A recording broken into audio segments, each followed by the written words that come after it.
नमस्कार दोस्तों, मैं हूं आपका दोस्त के बी। तो आज की इस वीडियो में हम 30 अगस्त 2022 को रेलवे ग्रुप डी का तीसरे शिफ्ट का जो एग्ज़ाम हुआ है, इसमें पूछे गए जीके, जीएस और करंट अफेयर्स के प्रश्नों को हम लोग डिस्कस करेंगे।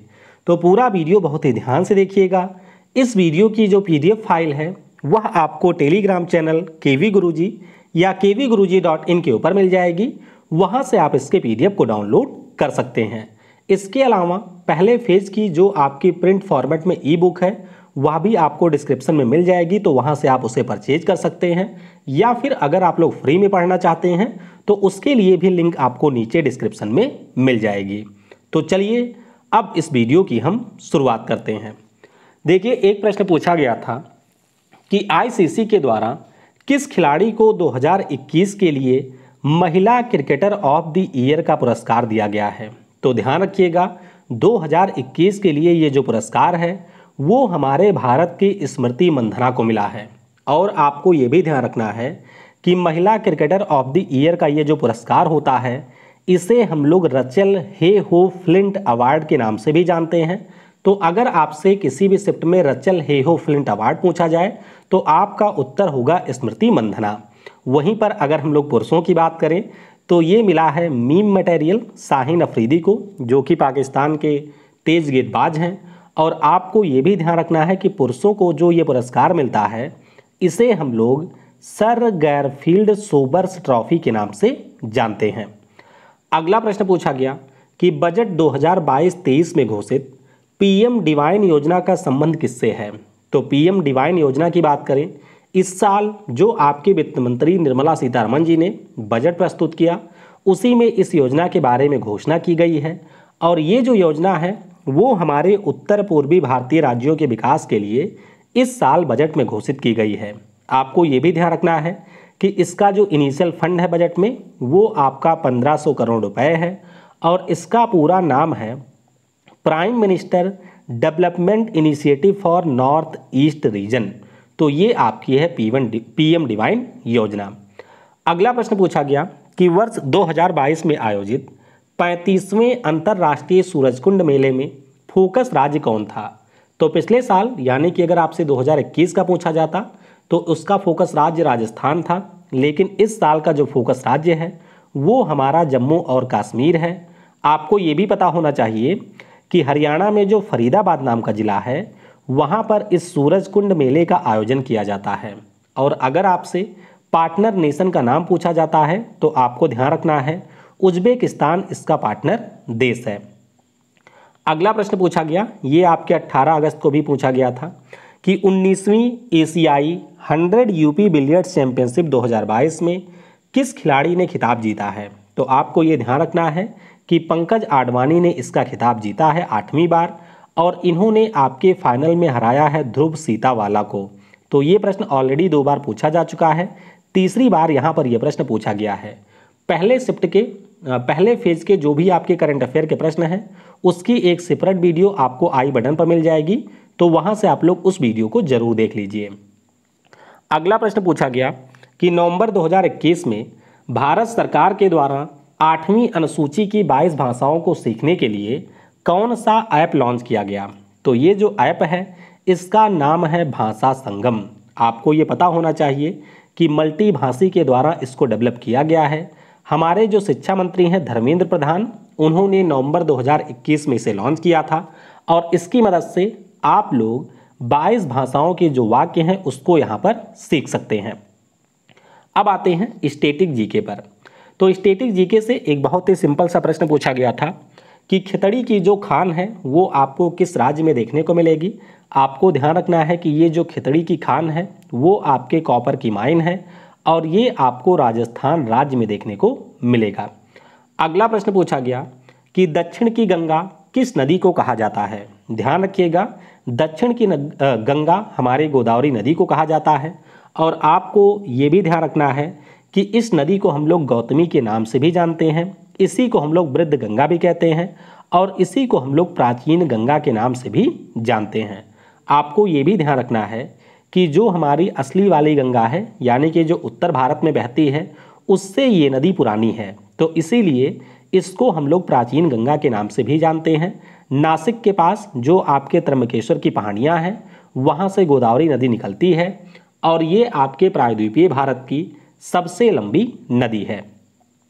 अगला प्रश्न पूछा गया कि कम कीमत वाले उत्पाद जिनकी मांग कीमत के साथ बढ़ती है, ऐसे उत्पादों को हम लोग क्या कहते हैं? तो ध्यान रखिएगा, इन्हें हम लोग जिफिन वस्तुओं के नाम से जानते हैं या कई बार आप लोग इन्हें ग्रिफिन गुड भी कहते हैं। तो जिफिन वस्तुएं होती हैं मुख्य रूप से, अगर हम लोग रोटी की बात करें, गेहूं की बात करें या फिर चावल की बात करें तो ये सारी हमारे जिफिन वस्तुएं कहलाती हैं। अगला प्रश्न पूछा गया, देखिए ये बिल्कुल पीछा नहीं छोड़ रहा है पंचायती राज।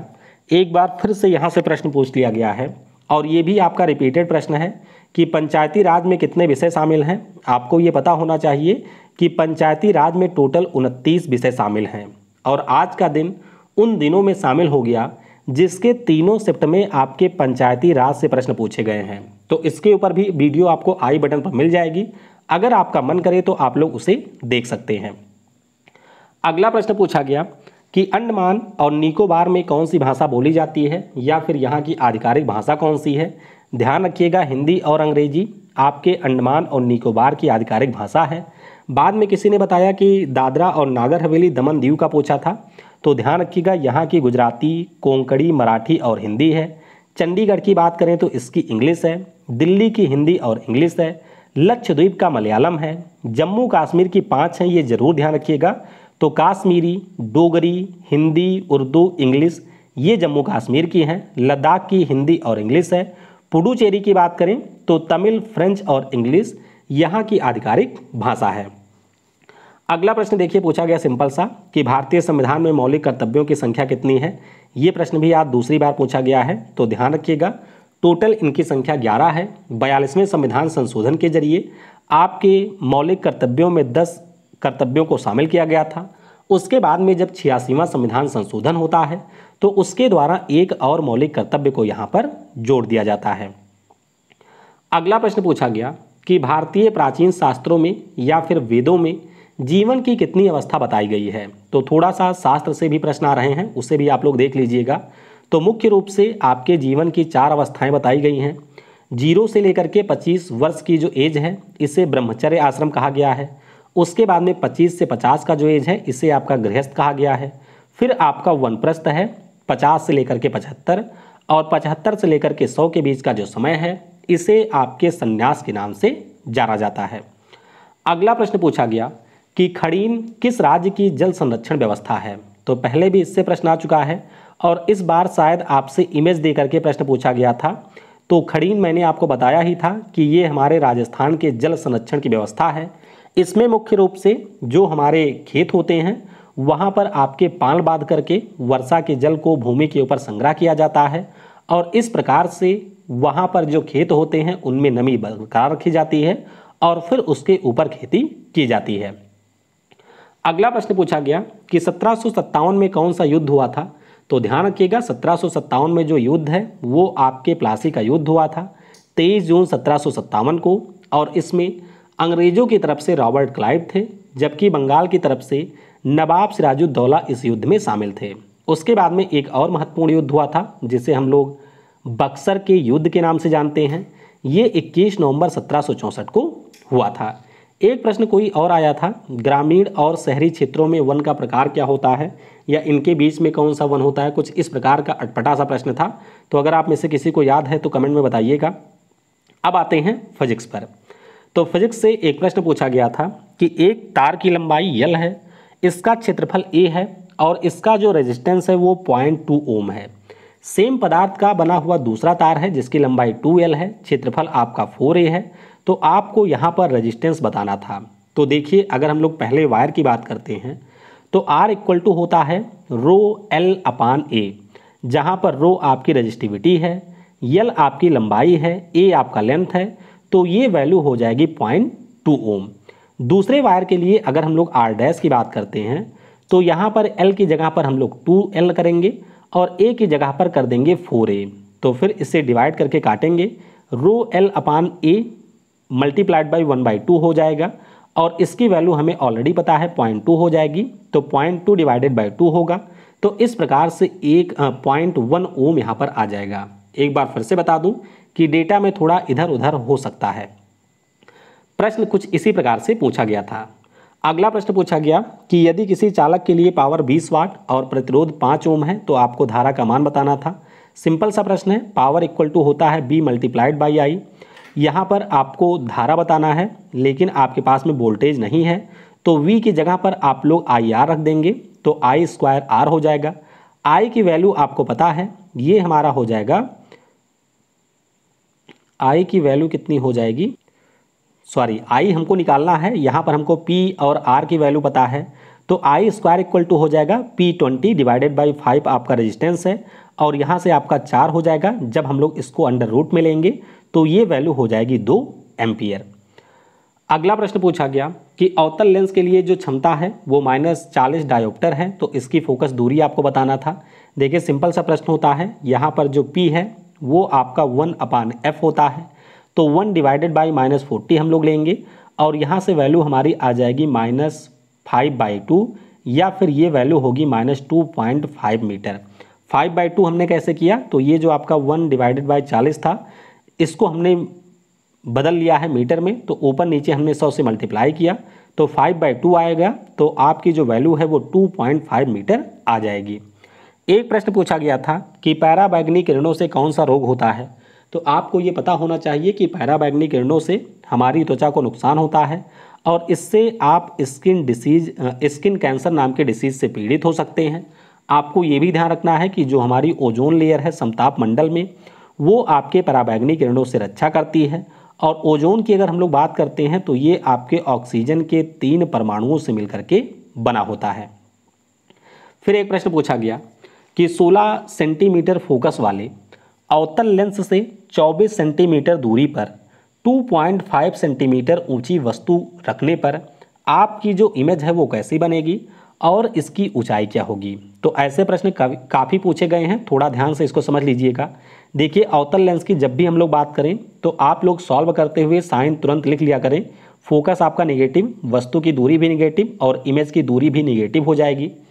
फॉर्मूला होता है लेंस के लिए 1/f equal to 1/b minus 1/u।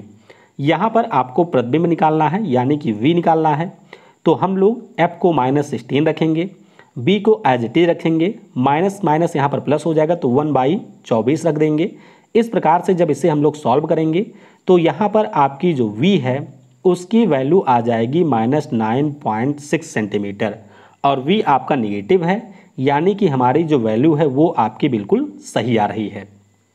अब आपको यहाँ पर ऊंचाई बतानी है, तो ऊंचाई के लिए आपके पास में फॉर्मूला होता है मैग्नीफिकेशन, यानी कि आवर्धन इक्वल टू होता है height of image divided by height of object equal to v/u।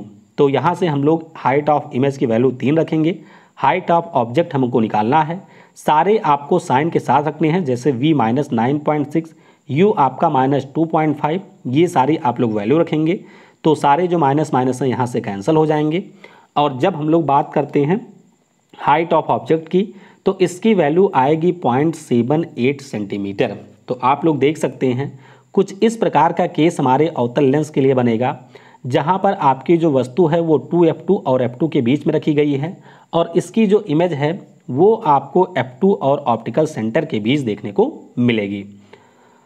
अगला प्रश्न केमिस्ट्री से पूछा गया कि ऑक्सीजन के बाहरी कोश में कितने इलेक्ट्रॉन होते हैं। तो ऑक्सीजन का एटॉमिक नंबर 8 होता है, ये आप सभी को पता होगा।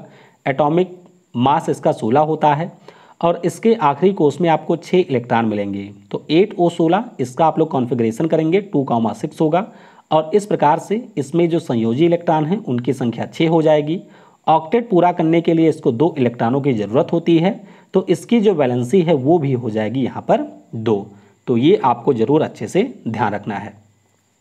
अगला प्रश्न पूछा गया था कि प्लास्टर ऑफ पेरिस का क्या उपयोग नहीं होता है। तो आपको ये पता होना चाहिए कि प्लास्टर ऑफ पेरिस का उपयोग खाना बनाने में नहीं होता है। ऑप्शन में आपका दिया भी गया था, हो सकता है कुछ लोगों ने यूज भी कर दिया हो खाना बनाने में। तो प्लास्टर ऑफ पेरिस की अगर हम लोग बात करें तो जब आपकी हड्डी वगैरह टूट जाती है तो जो आपके हाथ या पैर पर लगाया जाता है वही हमारा प्लास्टर ऑफ पेरिस होता है। तो हड्डी को जोड़ने में, दीवार और छत की कोटिंग में भी कई आपने देखा होगा पीओपी करवाते हैं लोग, खिलौने के निर्माण में, फायर सुरक्षा सिस्टम में, क्योंकि जिसके ऊपर पीओपी लगा होता है उसके ऊपर आग नहीं पकड़ती है।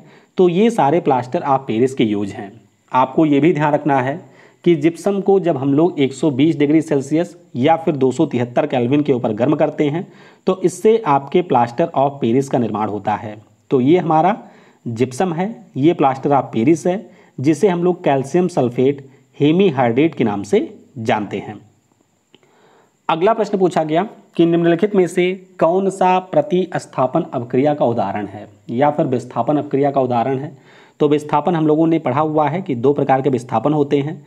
जब आपके दो एलिमेंट रिप्लेस होते हैं, एक दूसरे का स्थान बदलते हैं, तो उसे हम लोग द्विविस्थापन कहते हैं। सिर्फ एक बदलता है तो उसे हम लोग प्रतिस्थापन कहते हैं। तो यहाँ पर आप लोग देख सकते हैं जैसे कि Fe + CuSO4, ये आपका FeSO4 + Cu बनाता है। इसी प्रकार से जिंक जब हाइड्रोक्लोरिक अम्ल के साथ करता है तो जिंक क्लोराइड और हाइड्रोजन गैस निकलती है। इसी प्रकार से NaCl जब आपके फ्लोरीन के साथ करता है तो यहाँ पर ये रिएक्शन होगी। तो जहाँ पर भी कोई भी हमारा एक मतलब अणु या फिर कंपाउंड दूसरे में से एक को रिप्लेस करके उसके स्थान पर स्वयं जुड़ जाता है तो ऐसी अपक्रियाओं को हम लोग प्रतिस्थापन अपक्रिया कहते हैं और इसको आप लोग ऑप्शन से आसानी से कर भी सकते हैं। अगला प्रश्न पूछा गया था, पीएच मान से संबंधित आपको कुछ स्टेटमेंट दिए गए थे और उस स्टेटमेंट के आधार पर आपको सही चुनना था। देखिए, पहले स्टेटमेंट में कहा गया था कि जर्मन भाषा में पीएच का मतलब होता है पोटेंज ऑफ हाइड्रोजन। बिल्कुल सही है। अंग्रेजी भाषा में इसी को हम लोग पावर कहते हैं, लेकिन जर्मन भाषा में पोटेंज का मतलब होता है पावर और जर्मन भाषा में पी का मतलब होता है पोटेंज। तो ये वाला तो बिल्कुल सही था। दूसरे में कहा गया था कि जो हमारे पीएच मान का स्केल है वो 0 से 16 के बीच में होता है, जो कि बिल्कुल गलत है। आप सभी को पता होना चाहिए ये हमारा 0 से 14 के बीच में होता है, जहां पर 0 से 7 आपके एसिड को और 7 से 14 आपके क्षार को रिप्रेजेंट करते हैं। अगला प्रश्न पूछा गया कि चूना पत्थर, जिसे आप लोग खड़िया कहते हैं, इसको गर्म करने से क्या बनता है या फिर इसके टूटने से क्या बनता है। तो ध्यान रखिएगा, जब भी ये टूटेगा तो ये बनाता है आपके कैल्शियम ऑक्साइड और यहाँ से कार्बन डाइऑक्साइड गैस निकलती है बाहर।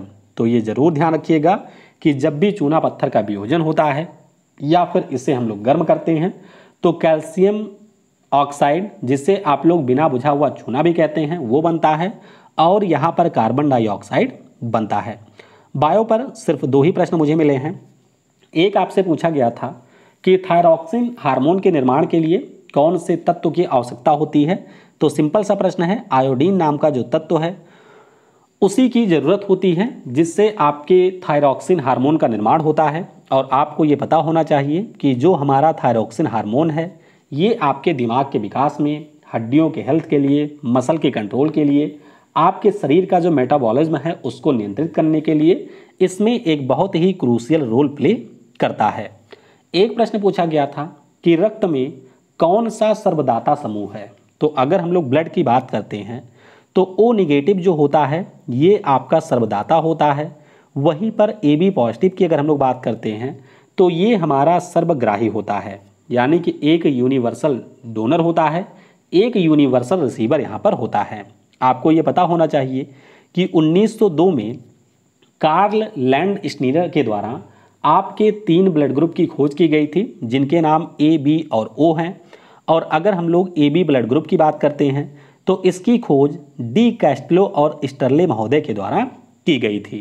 तो इस प्रकार से 30 अगस्त को आपके तीसरे शिफ्ट में जो भी प्रश्न पूछे गए थे उन सारे प्रश्नों को हमने डिस्कस कर लिया है। वीडियो अगर आपको पसंद आए और प्रश्न अगर आपके लिए रियल हो तो आप लोग इसे लाइक करने के साथ अपने दोस्तों के साथ में शेयर जरूर करिएगा। Thanks for watching.